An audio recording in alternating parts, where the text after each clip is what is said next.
नमस्कार। जय उत्तराखंड, जय देवभूमि। दगड़ियों, भाई बहनों, तुम मोबाइल माध्यमों कर ले। मैं ये बता चाहूँ, अब सर्दी नहागे था, गर्मी आगे था। अब एक ऐसी बीमारी आ रहे और देखो मैं क्या आ रहे हफ्ता हो तो गोहन पिघले पूछो मत। तो दर्द हुआ मैं करी मैं कर रोटी नहीं खाई मैं पानी नहीं पी मैं तो तुम आप ख्याल का मौसम हवा इथबा आमने नहीं भले उथबा आमने नहीं भले पूरब आमने नहीं भले पश्चिम पर आमने नहीं क्या बीमारी आम वो हवा में के पानी था अब मैं तो अपन करी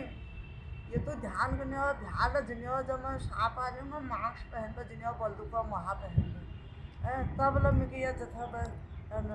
अब खुद रहा तो मुझे खाई बुकाई अब जर ला रहा मेरे अब क्या कहूँ अब तुम लोग जो सा अपन बिल्कुल ध्यान का आप कपड़ हपड़ पहनने अब देखो मैं कतो पहनी बुढ़ो को है जैसे हमारा लोग फते ही पहने जी ये तो पहन नहीं जर लावे